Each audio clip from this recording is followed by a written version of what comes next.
Over to you. Thank you, Jacques, for that lovely introduction.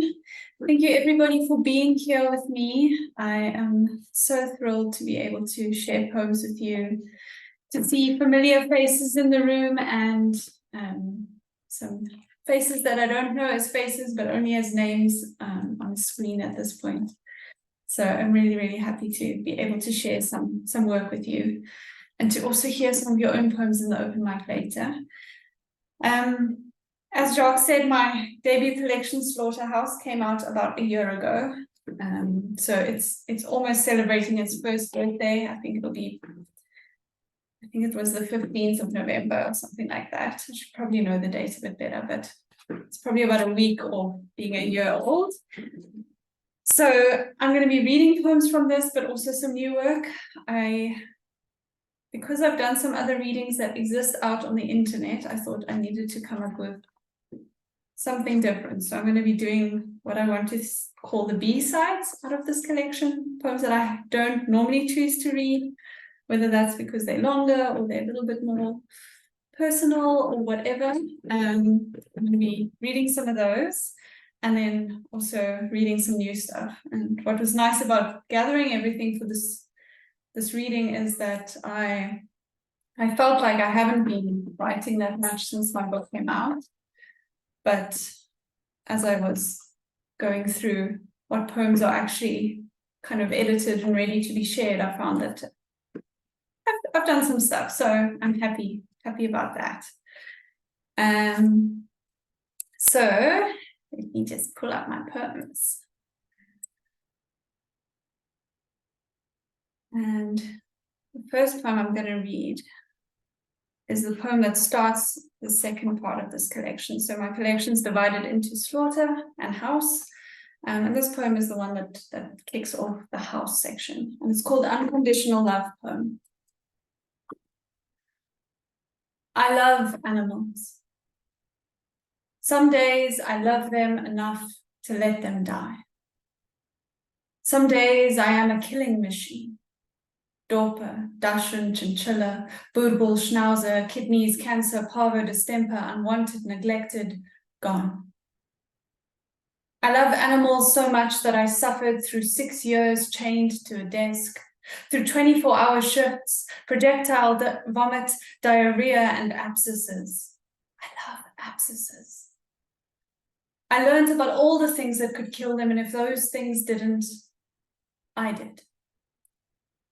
Some days, the burden of it makes me whimper beside a tissue-destroying 6'4" bearded 60-year-old man. Some days I numb to the mechanics of it, kill 5 vagrant puppies in a row and do not flinch, ashamed of my own apathy. Veterinarians have the highest suicide rate of any profession. It has been barked at us, a daily reminder, hey, you'll probably end up killing yourselves, but before you do, why not try meditation? Fuck meditation. Fuck everyone who thinks we're in it for the money. Fuck that costs too much, we'll get another, just put it down option takers. Fuck the fleas, the ticks, those sickness bringers, bloodsuckers, creeps. Fuck the maggot-infested wounds and the stench of their rot. Fuck the bones fed to obstruct and tear through stomachs. Fuck the teeth left to decay, the anal gland juices in the face. Fuck the overfed Dachshunds and their badly bred spines. Fuck the brachycephalic breeders, the she needs to have puppies first believers. Fuck the crushed dreams of making a difference. But I dare to love my job anyway. On the days when I'm not a killing machine, I love the thrill of diagnosis, of the successful treatment stories. Rex, who couldn't walk, whose owner shared a melancholy of photos in his hospital cage gallery, while the little white pills and my hands helped him learn his own legs again. Lily, who spent a week post-op with me. She was snappy until one day she wasn't. Or Charlie, who had 2 mommies, so I loved him a little bit more. The tilt of his head, his matchstick legs, my arm's most precious load.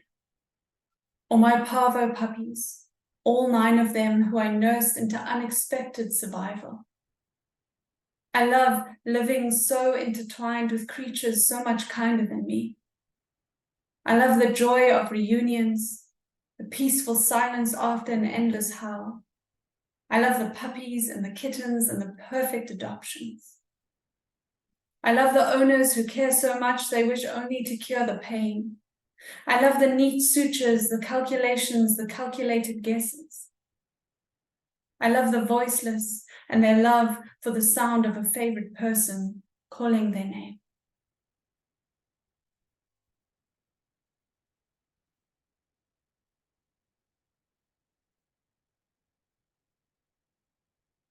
This poem is one I don't think I've read aloud before. Well, I've read it aloud to myself, but I don't think I've read it aloud in public.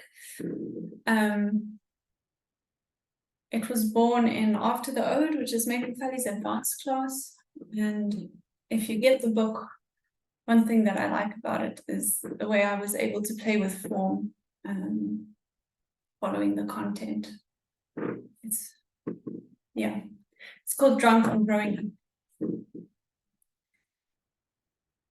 It is a rite of adolescence to drink underage, to sneak bottles of cheap vodka into parties, to play pool in bars with only one flickering fluorescent bulb, to rewrite your parents' rules and leave them forgotten like a discarded napkin on a bar table, tacky with apple sours and young sweat. When the first girl I loved asked me to meet her and friends at a bar, I did not notice the sticky table. Her legs were pressed up against mine underneath it, the full length of it touching me for the very first time, and every cell in my body was screaming. Later, she kissed me. 17, with the newness of another tongue in my mouth, I was already dizzy with drink. The room spun until the boys watching us blurred into the background. I did not stop her brandy-wet mouth from consuming me whole.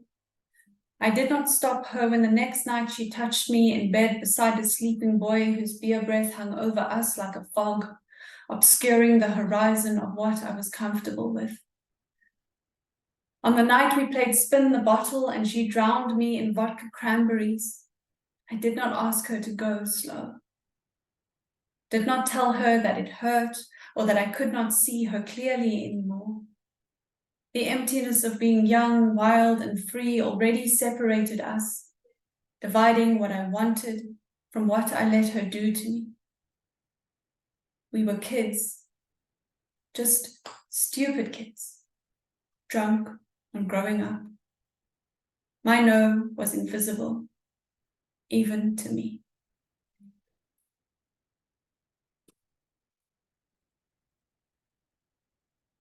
And then from one kind of invisibility to another, I think this is about figuring out your queerness and becoming proud. Unbecoming a disappearance. My younger brother twirls in dance class.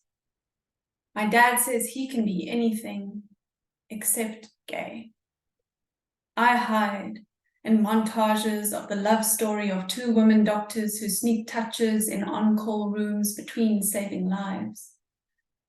My dad sits down next to me just as they kiss. I want to become a disappearance. Mom says this is a phase, reminds me I have never cared to fix cars or leave my legs unshaved. So I learned to swagger. Do not wear a dress for 2 years. My girlfriend and I are at a market, Belgian waffle crumbs still kissing the corners of our mouths. We are in love for the first time, hands intertwined in a pride parade for our joy.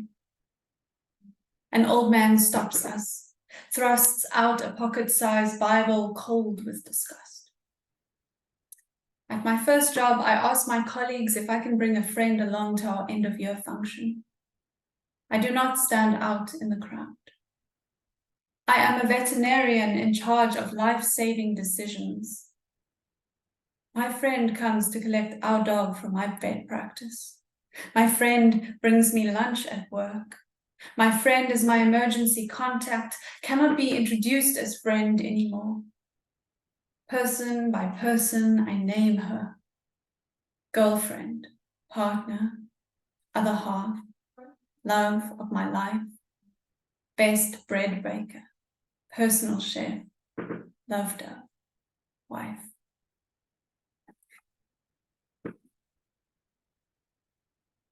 How's everybody doing? Whew. All right.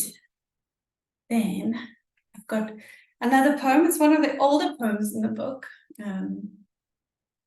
Recently, I had a very new and a very old poem published online on Botsotso's literary journal, and it's always interesting to like go through stuff that you wrote quite a long time ago and still kind of feel is pretty good.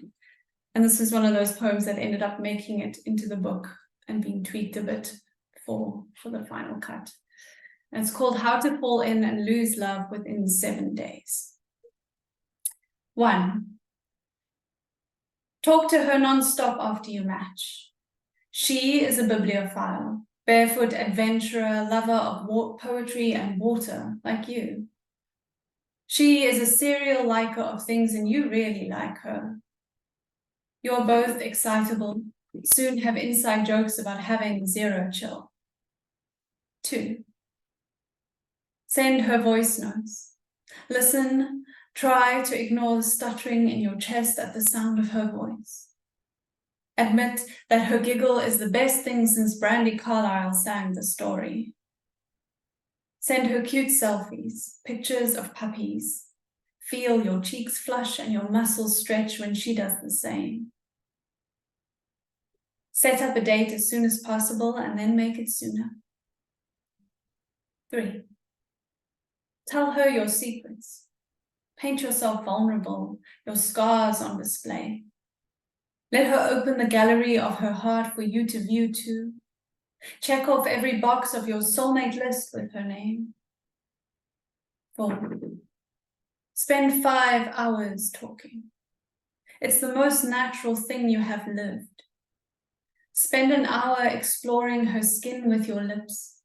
Immediately ask her when you can see her again.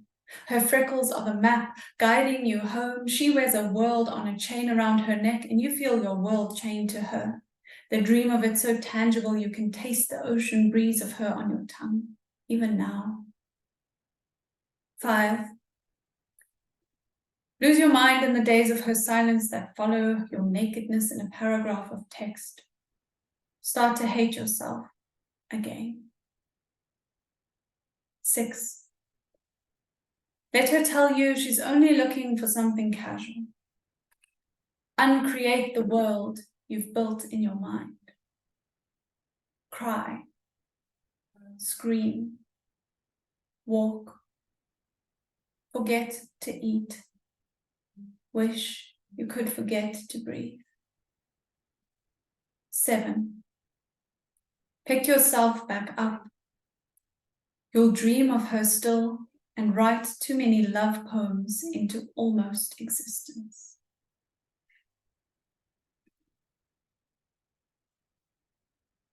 All right, take a sip of water.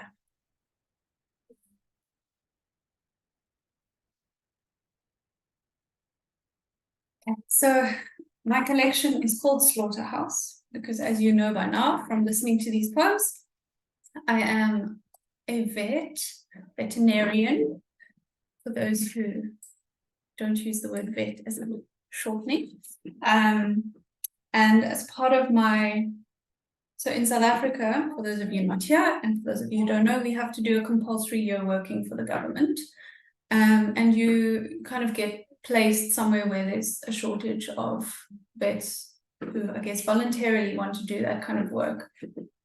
So my year that I had to do was partially in the slaughterhouse, partially in animal welfare, SPCA kind of stuff.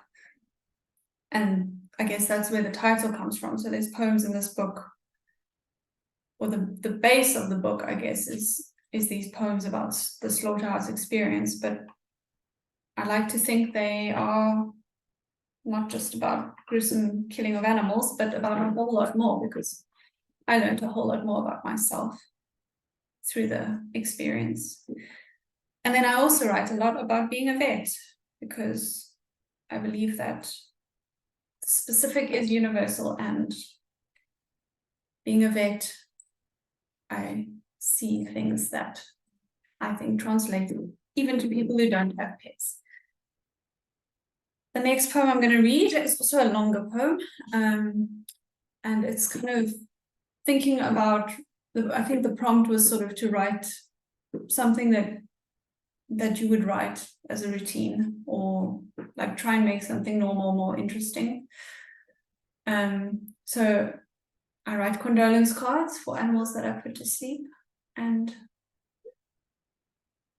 thinking about that was where this poem came from. And it started as a really, I guess, angry poem, because sometimes I have to put animals to sleep that I wish had been put out of their suffering a lot sooner. But I hope through my editing and realizing what I actually wanted to say has become something a lot more gentle. So this is, in parentheses, honest condolence card. My deepest condolences for your loss. I know how incredibly difficult it was to make the decision to let Bella go. How do you say goodbye when you can still remember the day you brought her home? She was small enough to fit in your hand then. Everything prior to that day is simply before. Every day after today will be its own new unbearable ache. May recede just a little. Still, the dull gnaw will be a shadow companion as Bella was for 14 years. I know how cherished a pet is in a family, how this bond turns us blind to their decline, how we love them to death, procrastinate our goodbye. Please accept my sympathies and this ugly, generic condolence card. I hope you will find comfort in your memories of all the years you shared with her, the walks where she had to stop and pee on every green thing you passed, the way she would sit looking up at you with your irresistible eyes until you just had to share whatever you were eating, the way she decided to take up coprophagia and you made the awful mistake of letting her kiss your cheek, the warmth of her nestled on your lap while you binged on yet another series, the way she'd loll her tongue out the window, could turn any car ride into a road trip, even if it was just down the street. The thump of her tail whipping against your legs in joyous exuberance. I know you will remember her fondly. The silliest things will remind you of her always. Tennis balls, the color green, anything bone-shaped, the beach, peanut butter, soft yellow blanket, the mountains, your car. Her gentle brown eyes will stay with me too. My thoughts and sympathies are with you as you traverse this vast grief of loss.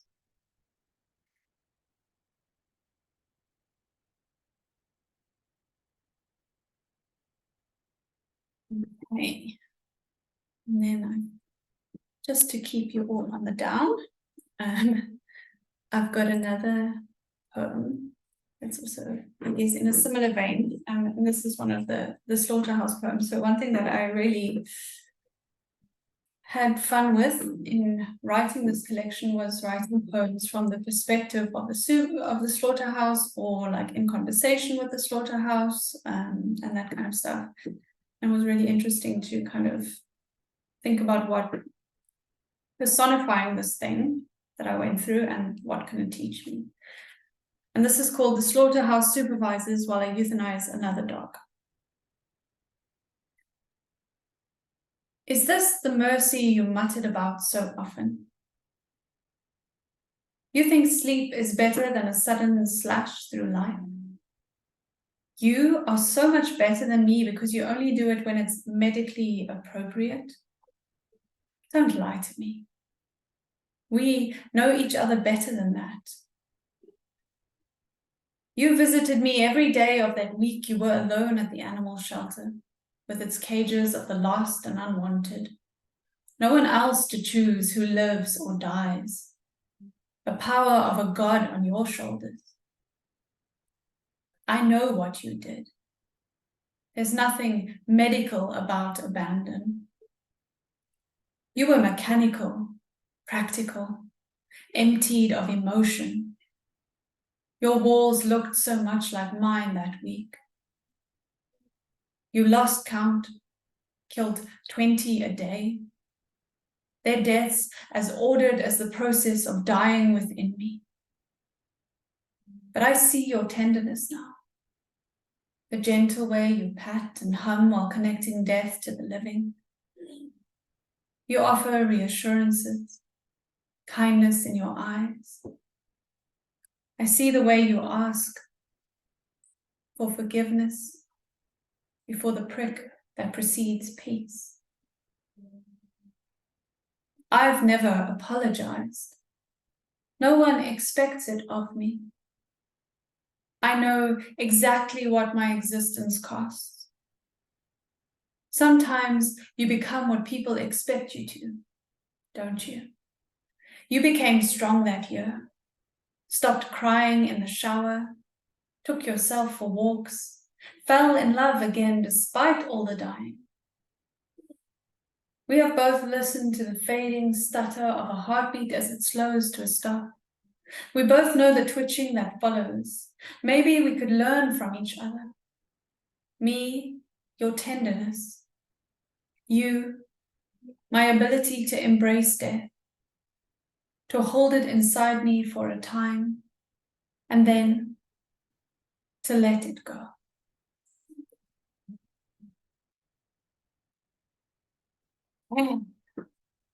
Just want to plug in my laptop quickly.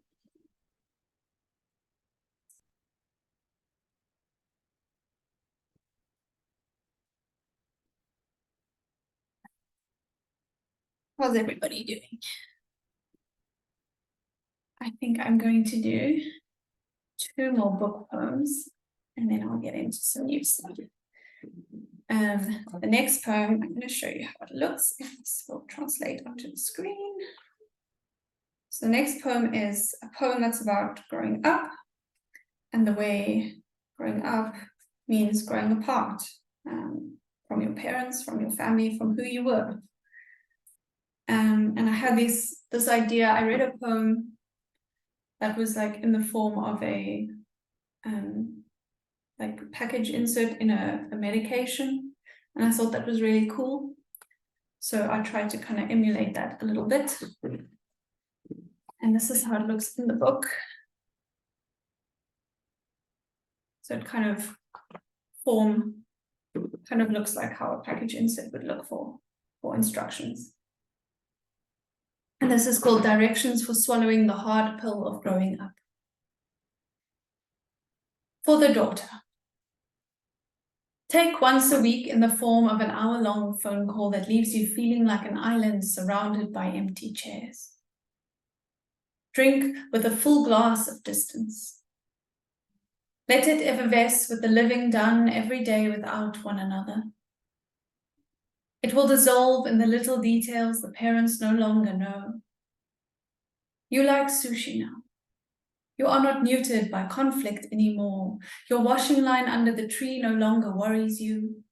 You drilled your own screws into the wall, hung up a family photo that does not include them. Your parents have become something once removed. They cannot know all the fractals of you, have never seen you in your white coat, the way your presence is a sedative to a trembling pup, how you move with confidence to place a catheter in a collapsed cat. You are no longer mute amongst strangers. Instead, reach beyond the quiet that is your natural habitat and find ways to connect with clients all day. You make people laugh. They have not seen the home you bought. All the cupboard space, the wall unit you have filled with plants, your fern garden coaxed into unfurling tendrils. They are no longer able to visualize the space you inhabit when you talk. For the mother. Swallow as needed in the form of intermittent check-ins. This is best gulped while distracted by what to make for dinner or the application of your self-taught neuroscience knowledge on other people. You both know that your advice can become a symptom or a cure. Sometimes you still feel connected, adjoined by the time the daughter existed within you. This growing apart is a living grief. The flat line of the backspace and the three-dot dance can be the only palliative care. Invitations are a cruel game of patience. You do not ask to be let in. For the father. Crush the dosage beneath the heart-shaped rock carried down the mountain you hiked together. You should grind the fragments into your gums and then, as prescribed, take another blurry photo of your favorite activities. Sharing does not bring you closer to her, but it is the only way you know to start a conversation. The daughter will learn the safeguard of your love is not impenetrable. Sometimes a blinking red heart, love dad, is the only preventative medicine for the mirror of your existences. Side effects are expected. Short-term memory loss because there's no proximity here. Dry mouth from talking past one another. Never getting it right. Moments of silence that nauseate the conversation. Night terrors that wake the memory of the child that no longer exists. Polaroid palpitations hanging heavy in the chest. Excessive weeping in the shower. Gut sinking into another bowl of acid reflux. Poems.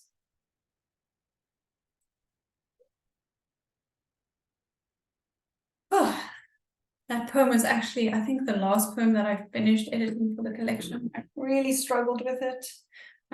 My friend Carson Wolf helped me a lot with the edits. And we played around with perspective and like first person, you versus I versus she and he. And I'm happy with what we ended up with, but it was a struggle. Okay, then I will end off with this poem from my book before I read you a few new poems. This is Ode to My Chewed Nails. My lover begs me to leave you, jealous of our connection. So I sneak moments with you behind books or while driving alone into the sunset's tease. I bring you close to my lips to whisper flirtations in the dark of the red light. My teeth kiss your ridges, and though you have never been dressed up in bright, glittering colors or manicured into something more attractive than your naked self, I think you are beautiful. In the way a broken mirror is beautiful, its jagged edges still a reflection of my most vulnerable parts. The anxious woman too afraid to approach a group of strangers. The little girl finding comfort as she paces alone to distract herself from another solitary break time. I have loved you through bitter polish, through the slow burn of chili-dipped fingertips. I made room for you in my mouth, even when it overflowed with metal rails and bands, and my chin was an explosion of hormones. The few times I managed to keep myself away from you long enough to let you grow into your full potential, I witnessed your magnificence, was entranced by your white edges bursting the ripest mango at the store. Still, the anticipation of meeting you again is the sweetest Valentine, kept hidden in a secret drawer until I can unwrap you in private and eventually devour you. This act, a familiar tango, and you, the rose between my teeth, blushing as you shed your petals against my lips. I cannot help but revel in how spectacularly satisfying it is to destroy you.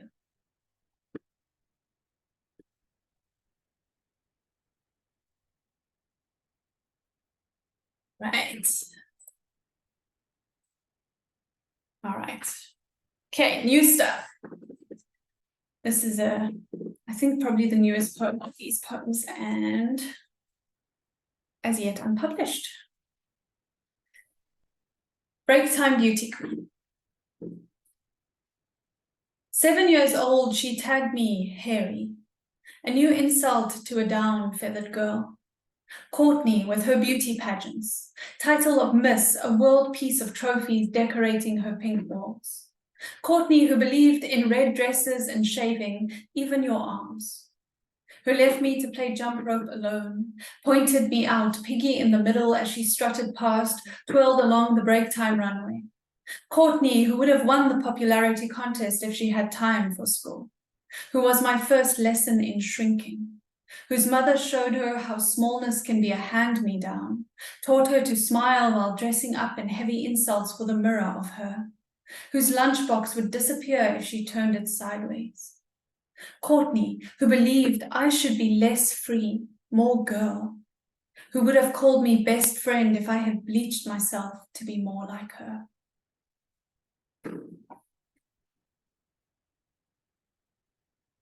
Okay. And the next one is also a new one, also unpublished. This is I think the form is called a reverse poem, some super simple name. Basically, the poem goes in one direction and then it goes in another, the same way backwards, and hopefully the meaning kind of changes a little bit. So this is called Lesbian Pop Music Videos Reverse Time. Because I was watching YouTube and like all these lesbian music videos were coming up, and back in my day when I was a teenager or a young person figuring out their sexuality, there was no such thing as 1 billion different options to choose from in terms of lesbian pop music videos to watch. Now they are, and I was just thinking, like, what would my life have been like if I was growing up with all of this representation, or whatever you want to call it. Okay. There are so many girls kissing girls in the glow of my TV now. Sapphic love songs, ethereal pop stars who sing about U-hauls, cats, and trauma bonding. In 3 minutes, it's normal. I do not need to search for a version of myself in supporting characters. I could be a leading lady here, the happily ever after. In the sunset light of fingered guitars, it's easy to learn how to love. Maybe I have a type. Snapback, button down, dancing for me in the gay bar's bathroom stall. We're laughing like the women in the music videos. 15 and holding a girl's hand in a public park. Picnic blanket with strawberries for 2. This is not brave. And this is not brave. Picnic blanket with strawberries for 2, 15 and holding the girl's hand in a public park. Laughing like women in a music video, dancing in a gay bar's bathroom stall, buttons down, snapback. Maybe I have a type.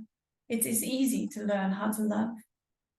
In the sunset of fingered guitars, I become the happily ever after, the leading lady. In supporting characters, I do not need to search for a version of myself. Cats and trauma bonding, 3 minutes of normal. Pop stars singing about U-hauls, sapphic love songs, ethereal kissing girls in the glow of my TV. Now, there are so many girls.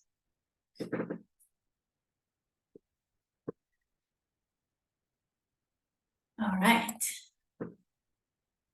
Okay, this is called The Womb of This Lifetime. I am word in my unmothering. My unborn children, scratch that, eggs, all disappeared down the toilet. Childlessness stretching out like a choice. A wasteland of wanting and not wanting. There is a decision in this. The fear of all the ways I could lose myself in that kind of creation. The emptiness of bank accounts, the frozen dreams, the unsilenced nights. The way the womb of this lifetime can only be made different by this. Our lives undreamt or redreamt. I already know how I would pour myself into them. Can already feel the instinctual drive within me, the dividing of self. It is in how I live, how I nurture my dogs, my loved ones, my patients. There is a softness within me that does not end. I cannot pretend not to melt at tiny, perfect toes, the babble of toddler wonder.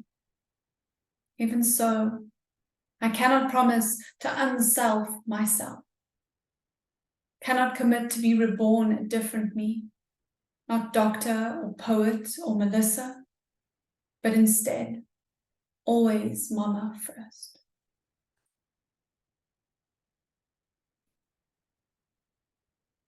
Oh, okay. I think I've got 3 left. I think I'm okay for time. This poem was just published in Botsotso, and it was written earlier this year.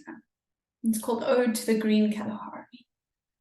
For those of you who are not from South Africa, the Green Kalahari is like a deserty, green deserty area in the northern part of South Africa.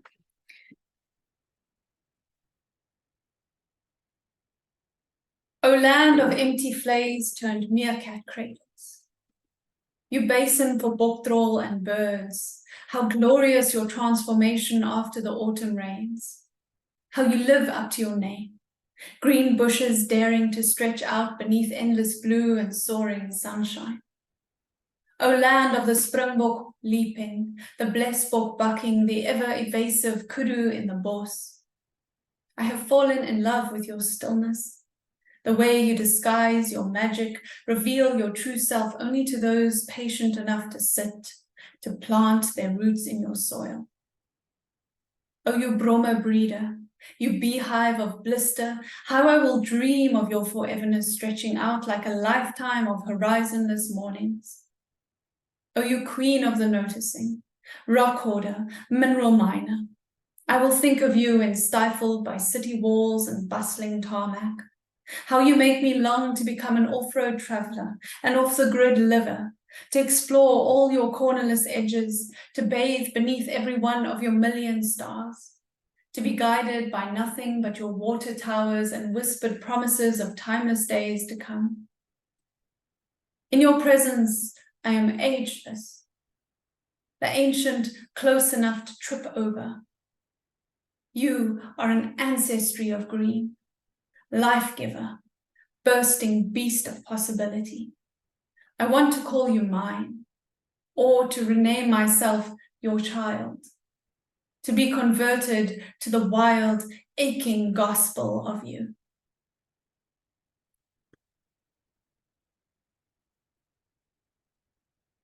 Okay, and then this next poem is a nostalgic poem. It was one of the shortlisted poems for the National Poetry Prize 2022. And it's out in one of the new Contrast issues and in Jack Journal, which I believe is coming out next week for those in South Africa. And it's called David Attenborough Teaches Me About Life.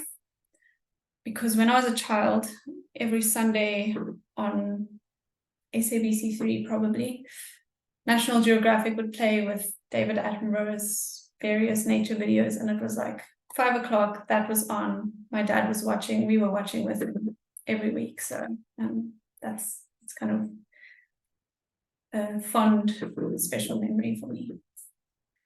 David Attenborough teaches me about life. Every Sunday, our living room turns into my favorite habitat when Dad and I learn about predator and prey. David Attenborough's voice guides our travels into the rainforest, where we witness love emerging from the iridescent flashes of courtship dances by birds of paradise, who spin and swipe from left to right as if rejection does not exist. We march behind armies of ants protecting their queen, their size forgotten as they fall into powerful formation. My dad and I dive to the depths of the ocean to discover monsters who lurk with lights that lure in creatures who scuttle without names. Here, there are beasts disguised as beautiful, who lay traps for the gullible so we make ourselves invisible but are revived to sweat beside the horned desert reptiles while they do their suicidal scurry for succulent shade. trusting their survival to some instinctual map we cannot see. We follow that familiar voice on a hike up ice-hugged peaks to stand together in awe, when the widest wingspan of them all unfurls, the condor soaring over mountaintops as if there is no horizon, as if no current could swoop that freedom away. We imitate that fearlessness and gallop on the backs of wildebeest herds across the Serengeti grasslands, flinch as lions stalk the weakest impala, are shadowed by carrion detectives circling, a signal for death and decay, the hunt's conclusion. Attenborough teaches me words like Neanderthal, marsupial, and metamorphosis, and I watch survival of the fittest evolve before me again and again. Death, not the unthinkable. The weakest fight to live, yes, but the wild will not conceal their dying.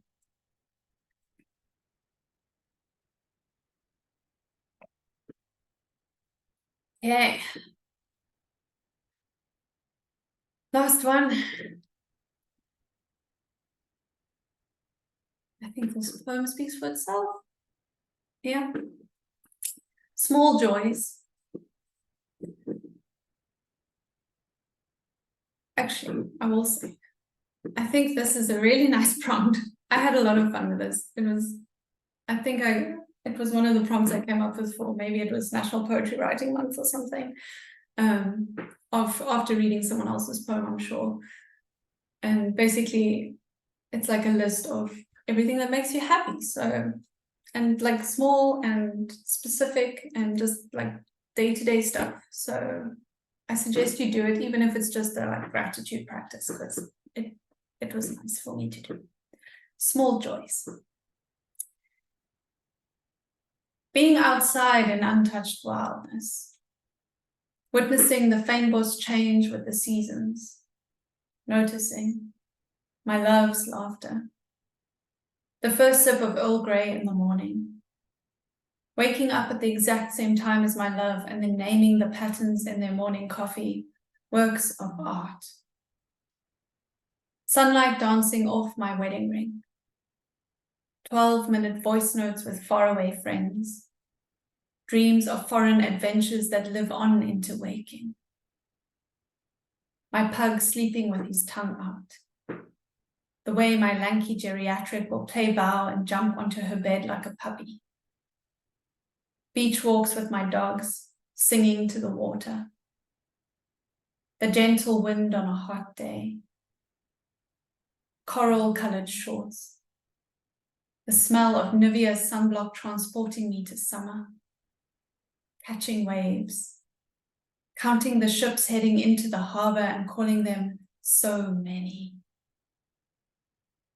Spotting a cruise liner and imagining the 50-year wedding anniversary aboard. Cold glass of rosé. The grilled cheese layer on top of a lasagna. Pizza. Folding sourdough. Dinner parties. Wood fires. Chocolate. Hugs. The therapy of crying to Grey's Anatomy. The perfect roundness of a full moon. The blushing sky as the sun sinks. A story that stays on in my head. Listening to audiobooks while doing chores. Reasons to write. Poems that make my heart race and breath catch. The green Kalahari. The Klein Karoo. Calling someplace home. Calling someone home. Being there beside them.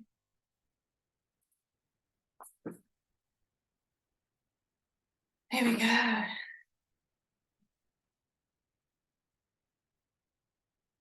Thank you for listening.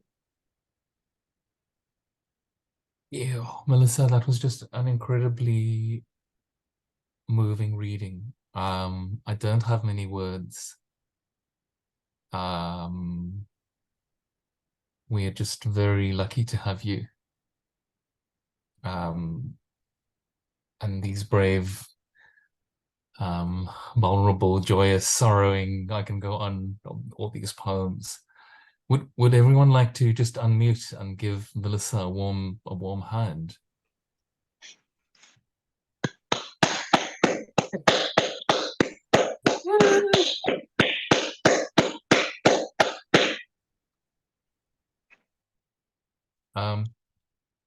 I'm going to hand over to you now, essentially, uh, but I'm sure there are hands. I'm sure there are people who would like to ask something or just express um, admiration and joy. And yeah. Yeah, I'm very open to questions. If anyone has something they want to ask me, hand up or type it in the chat.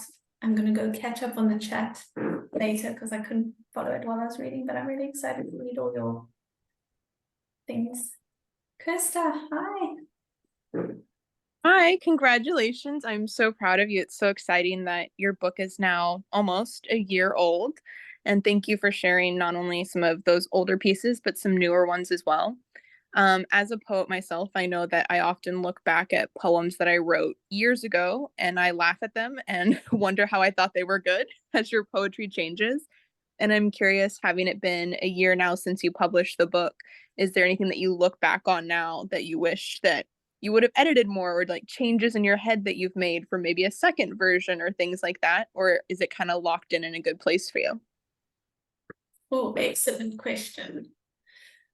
Thank you for being here.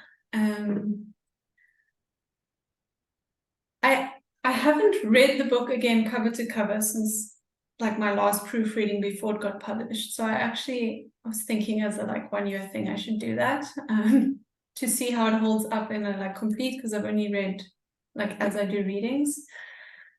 Preparing for this reading, I noticed a lot of adverbs in a lot of poems, and I've just come out of TAing poems that don't suck, so I'm like hyper alert for adverbs because that's a no-no in Megan Patty's book. So I'm seeing a lot of them and wishing I'd edited them out. But other than that, in general, it holds up for me. I'm really proud of it. There's not a poem in there that I'm like, oh, I shouldn't have put that in there. There's not a poem that I had written before that I wish I had added. So yeah, I'm really proud of it. It took a lot of time and work to get it before it like went out in the world. So yeah, I think it holds up. All the poems in that, yeah, no, those aren't seeing the light of day, but these ones I'm okay seeing the light of day. Thank you for the question. Okay, then I see, let's go straight to Andy first, since Andy's also here. Yeah, congrats again on almost a year. That's absolutely so freaking exciting and wild too. I will echo what is it, what Jacques had to say earlier, that it's wild that it's like simultaneously been that long and also not that long. Like it feels so much older than that in the best way. When Kirsten and we are long distance. Kirsten and I are partners. For those that don't know, Melissa is in on that. When we were reading the collection to each other over the phone, we were admiring a lot of your like tools as you like we were noticing some, if not tricks, just really smart techniques that you were using in your writing. And one of my favorites was your omittance of the or a before before certain like setups and punches, and it really gives a big oomph, I feel like, to certain lines. And I was wondering if there was any like fun techniques since releasing this book that you've been incorporating into your writing on a more like you've been playing around with and having fun with and want to share with everyone. And if not, no biggie. Just figured I'd give you a chance. Thank you. That's a great question. Thank you for noticing. Yeah, I have a lot of fun playing with the way poetry looks on the page. So I mean, I enjoy reading, I enjoy performing, if you want to call it that. But I also really like the way you can have form full of content, and line breaks are one of my favorite things about writing poems. So yeah, I appreciate when people notice them. I think maybe trying out new forms is one thing I've been doing, like the reverse poem. I still want to try a sestina. Not a sestina. I've written a lot of those. A sonnet, and I think I've done a duplex. So yeah, playing around with form I find really fun. I can't think of anything like editing technique wise specifically that I've learned, but I think also again coming out of poems that I've started, like that stuff is all really fresh again. So it was good reminders. Cut all your ands, cut all your those adverbs, you know, all of that stuff. That I think I can take into editing my poems again. Yeah, but I think if you stuck, which I have felt since my book, that I'm not like, I've written about this thing now, what am I going to write about next? So form as an entry point into writing again has been really fun. Cool. Thank you. Thanks for being here. Ed, hi. Hey, Melissa, I thank you. I think for B-sides, you know, wow. Fantastic, and loved hearing the new poems sequentially, just following where it's going. So just a few observations, things you've probably heard me say before, but I love the fearlessness and the vulnerability in your writing, and the way things are always layered. Yeah, and the emotional distance traveled in the poems is, I always find that astonishing. And the narrative element in the poems, the storytelling is just so masterful. So all of this, to ask a question, which is, yeah, do you sometimes have a sense of the ending of a poem, and the narrative sort of travels towards that, or was it a feeling space, a prompt, a line, and you don't know where you're going? Because I have a sense it's the latter, but maybe I'm wrong. Thank you for your kind words always, and for the very good question. I think it varies. I would say a lot of the time it is figuring it out as I go, and that's usually more in the editing process that I've like done a free write or whatever, and now I'm trying to hone in on what I actually want to say.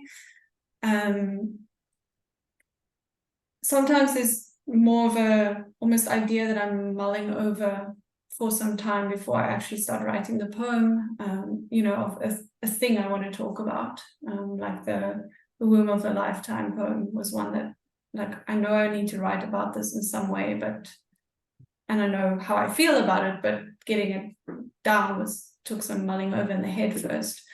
But I think often it's writing into that ending as well, and finding it as I go. Yeah. Okay, I have one further comment, and Yeah. it really is such a privilege to listen to you, because your journey towards personhood, if you can call it that, it lets me in, and I think it lets so many people in. And maybe it's to do with things like specificity, but it's more than that. It's more than just tricks and techniques. Thank you. Thank you. Yeah, I think vulnerability is the way. It's hard and it's scary, but you connect with people that way, and I believe in it. Thank you, Ed. Do we have any other questions? I know, Jacques, you had your hand up earlier, but it's gone again. So if you do, there we go. You're back. I lose, you know, at some point I lose track on whether it's up or down. I kind of just like, up, down, up, down, up, down, and somebody will see that there is a hand, you know. Yeah. So, you and I have talked about this amazing thing that you do of talking in other people's voices, in interior monologues, or whatever you want to call them. But I wanted to ask about some of the poets that you read who were important to you when you were finding your voice.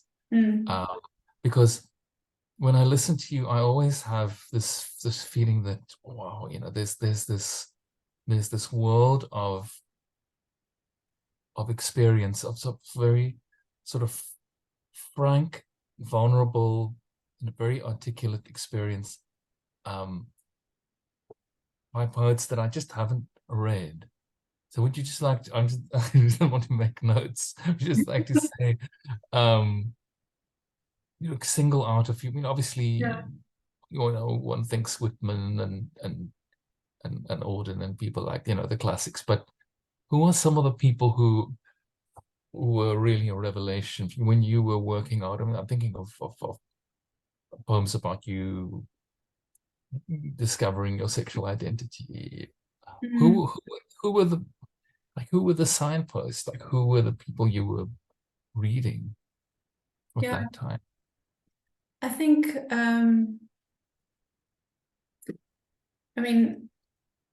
I think my gateway into poetry in the wider sense, beyond like high school, working it out on the page for yourself, kind of journaling almost, if you want to call it that, though I wrote poems.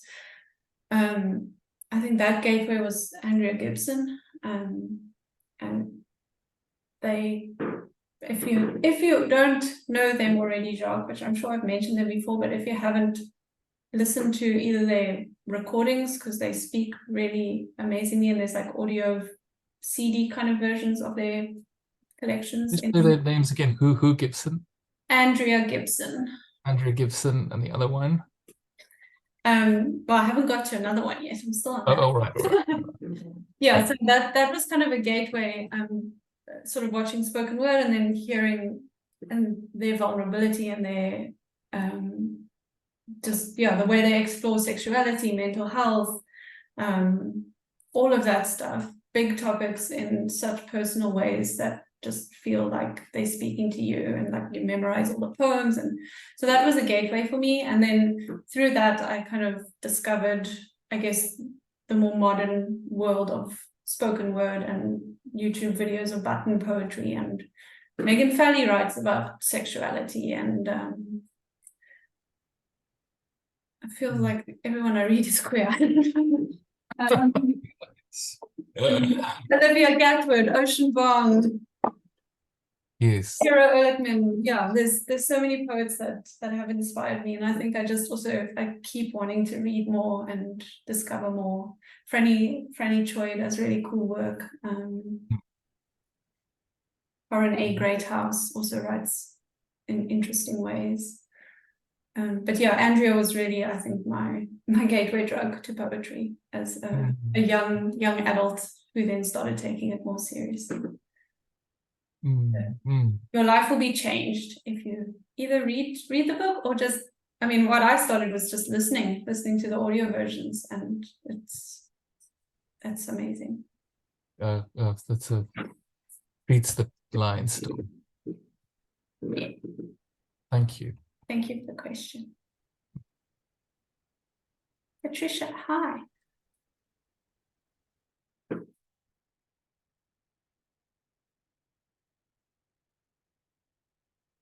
Oh, you're muted still. Popular thought. That was so wonderful. For me, I think the astonishing thing is that within the personal, which is so brave, you nevertheless always move out to the universal, and confessional poetry can sometimes be a sad journey of the soul. But I think for you, it's something, as I say, that takes me out to the universal every time, personal to the global, and so much lived experience. I love your list poem about leaving home. I think that had so much to say about everybody leaving home. But my very practical question is it possible for me to find the book in the United Kingdom? Will Amazon give it to me? It is available as an ebook on Amazon Kindle. Good. Otherwise, I am shipping overseas, though South African postal system is slow, or international postage is slow from here. So I have a website, which I will put in the chat. It's just melissasussens.com. So you can buy from me directly. And then I post them via the post office. But it does take I think about 2 months to get any. So it's a slow wait. Here in South Africa, we're used to waiting, but overseas you guys are used to a little bit. I will be in Cape Town in less than 2 months, so I'll come. Okay, well, then you may as well just get it when you're here. And when you it's at most of the good like poetry stocking kind of bookshops in Cape Town. Thank you so much. Thank you for that comment. That's really kind. Do we have anybody else wanted to say anything, ask anything? You can type it in the chat if you're shy. Otherwise, I will stop talking so that we can move on to other things. Laura, hi. Hi, I'm not going to put my camera on, it's far too early. That's But fine. I just wanted to say I'm amazed about the way in which you can write so freely about things that are so complicated. Yeah, and emotions that are just something I suppose we all have to move through. And I know you can certainly find your way through them by writing. There was nothing there that was unclear. And I've just realized how much of a talent that is through doing poems that don't suck, because I can write things that are so unclear and I think they're clear, but I just wanted to say how clear everything came through, even though that's something that you're saying you've learned through experience. You've written it with such clarity that I can feel what you're feeling. So yeah, I just think that's such a skill, and thank you for sharing your work. Thank you, Laura, for being here. That's such a kind compliment. I like clarity, and I don't like reading poems where I feel like I don't know what's happening. So I'm a bit too obsessive about like, what does this mean? What does this mean? So I'm glad to hear that mine translates in that way. So well. Thank you. Thank you. Hey, anybody else with a last minute comment or question?